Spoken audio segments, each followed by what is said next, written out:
Hello guys, Pupin Vlog YouTube channel. আজি মই কাজলঘাট প্ৰতিবাদ কৰিবলৈ গৈ আছো আৰু কিহৰ বাবে গৈ আছো তেনেহলে এই ভিডিওটো শেষলৈ চাই থাকিব ব্লগচোন আৰু বহুত বৰষুণ দি আছে তাৰ বাবে বহুত কষ্ট কৰি যাবলৈ ওলাইছো আৰু জাতি নেৰ ভিতৰৰ জাতিৰ বাবে যুঁজি আছে এই কথাটো বুকত বান্ধি পিনে আমাৰ হিতৰ জাতিটো শিকলে আগবাঢ়ি আহো এই ঘটনা সৃষ্টি হৈছে আমাৰ চিৰাং জিলাৰ 2 নং আইপালেত 7 তাৰিখ 6 মাৰ্চ 2022 ইং তাৰিখে বিকাশ সূত্ৰৰ কোনোবাই দুশ্চক্ৰ এই হানি খুচি নৈত পেলাইছিলে তাৰ বাবে আমাৰ সূত্ৰৰ ছাত্ৰ সন্থাই ঘোষণা কৰাইছে চিৰাং জিলা কাজলগাঁও ডিস্ট্ৰিক্ট অফিচত প্ৰতিবাদ কৰিবলৈ আৰু এতিয়া আমি আহি গলো কাজলগাঁও ডিস্ট্ৰিক্ট অফিচ আৰু যিমান পাৰে এই ভিডিওটো শ্বেয়াৰ কৰি দিয়ক এতিয়া আমি আহি গলো চিৰাং জিলা ওয়াইসি সেন্টাৰ কাজলগাঁও আৰু তাতে কৰা হ'ব আমাৰ প্ৰতিবাদটো এতিয়া আমি আহি পেলো আৰু আপোনালোকক ভিডিওৰ ফালে দেখাইছো বিটিসি প্রশাসন ভাই ভাই বিটিসি প্রশাসন ভাই ভাই চিরাং জিলা প্রশাসন হুঁশিয়ার হুঁশিয়ার হুঁশিয়ার চিরাং জিলা প্রশাসন হুঁশিয়ার হুঁশিয়ার হুঁশিয়ার প্রমোদ বড় ভাই ভাই প্রমোদ বড় ভাই ভাই অসম সরকার ভাই ভাই অসম সরকার ভাই ভাই ছোট ছাত্ররা জিন্দাবাদ জিন্দাবাদ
হত্যা কৰি আমাৰ বেংকৰ অঞ্চলত এখন নৈত উপযুক্ত অৱস্থা আমি সেই মৃতকৰ সেই হত্যাকাৰী তদন্ত কৰিবৰ কাৰণে এছ পিক আমি অনুৰোধ জনাইছোঁ আমি 48 ঘণ্টা সময় দিছোঁ কিন্তু সেই 48 ঘণ্টা সময়ত তেওঁলোকে তদন্ত কৰিব নোৱাৰিলে আৰু যি দোষীক কৰায়ত্ব কৰিব নোৱাৰে যাৰ প্ৰতিবাদত আমি আজি এই অৱস্থান কৰ্মসূচী কাৰ্যসূচী লৈছোঁ আৰু আমাৰ কেইটামান দাবী আছে আমি কৈছোঁ যে বিকাশ সূত্ৰৰ পৰিয়ালবৰ্গক অসম চৰকাৰ তথা বিটিআৰ চৰকাৰে 20 লাখ টকাৰ আৰ্থিক সাহায্য প্ৰদান কৰিব লাগে আৰু যি দোষীক অতি সোনকালে কৰায়ত্ব কৰি উচিত শাস্তি প্ৰদান কৰিব লাগে আপোনালোকে জানে যে বিটিচি আন্দোলন তথা বড়ো আন্দোলন 1990 পৰা আজিলৈ যেনেধৰণে তেওঁলোকে শান্তি চুক্তি কৰি আহিছে দুবাৰকৈ শান্তি চুক্তি কৰিলে কিন্তু আজিলৈ কিন্তু সেই অৰাজকতা শেষ হোৱা নাই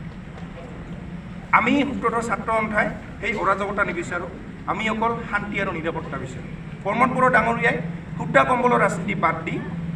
আমাৰ বিটিডিত থকা খিলঞ্জীয়া জনগোষ্ঠীক নিৰাপত্তা প্ৰদান কৰিব লাগে বিকাশ সূত্ৰৰ হত্যাকাণ্ডৰ লগত কোন জড়িত থকা বুলি আপোনালোকৰ সন্দেহ হয় বিকাশ সূত্ৰৰ সৈতে এই কথাটো একচুৱেলি ক'বলৈ বহুত ডাঙৰ কথা কাৰণ প্ৰতি বছৰে আমাৰ সূত্ৰৰ যুৱকক মাৰি আহিছে প্ৰতি বছৰে একজন সূত্ৰৰ যুৱকক সেই অঞ্চলসমূহত মাৰি আহিছে গতিকে কোনে মাৰিছে সেই দোষীক কোনে মাৰিছে সেই দোষীক অতি সোনকালে কৰায়ত্ব কৰিব লাগে তেতিয়াহে আমি গোটেই কথাখিনি আমি ওলাব আজি 2 দিন পাৰ হ'ল প্ৰায় হয় তাৰপিছতো কোনো ধৰণৰ গুৰুত্ব দিয়া নাই আৰক্ষী প্ৰশাসনে এতিয়ালৈ গুৰুত্ব দিয়া নাই আমি বাৰ ৰিকুৱেষ্ট কৰিছোঁ আৰক্ষী প্ৰশাসন আমি বাৰ ৰিকুৱেষ্ট কৰিছোঁ এছ পি ডাঙৰীয়াক আমি ৰিকুৱেষ্ট কৰিছোঁ যে আপোনালোকে দোষীক কৰায়ত্ব কৰক তেওঁলোকে ইমান বাহানা দিয়ে তেওঁলোকে আমাক কয় যে যদিহে সেইজন কোনো মাৰা নাই মানে তেওঁলোকে কয় যে সেইটো যিটো পষ্টমৰ্টম অহা নাই PM ৰিপৰ্ট অহা নাই PM ৰিপৰ্ট নাহালৈকে তেওঁলোকে দোষী কৰায়ত্ব কৰিব নোৱাৰে এইটো কোনো কথা নহয় আৰক্ষীৰ এইটো দুৰ্বলতা আৰক্ষী যে আজিৰ তাৰিখত দুৰ্বল চিৰাং জিলা আৰক্ষী প্ৰশাসন দুৰ্বল আমি সূত্ৰৰ ছাত্ৰ সন্থাই ধিক্কাৰ জনাইছোঁ বৃহৎ গণতান্ত্ৰিক আন্দোলন আমি আৰু এই আজি এই অৱস্থান সমাগতৰ পৰা এই আন্দোলন ৰাজপথলৈ যাব এতিয়া আমাৰ মাজত উপস্থিত হৈ পৰিছে কাজলগাঁৱৰ ডিচি অফিচাৰ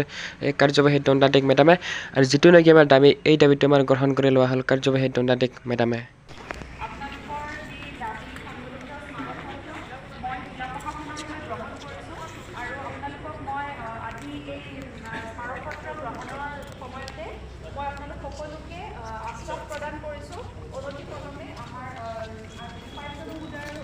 জৰিয়তে আজি আমি এখন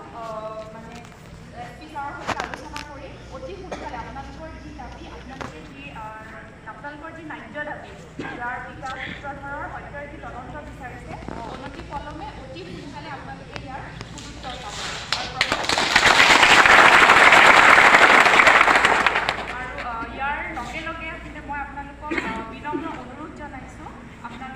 যি স্মাৰকপত্ৰ মই গ্ৰহণ কৰিলোঁ গতিকে আপোনালোক ইয়াৰ পৰা শান্তিপূৰ্ণভাৱে যাতে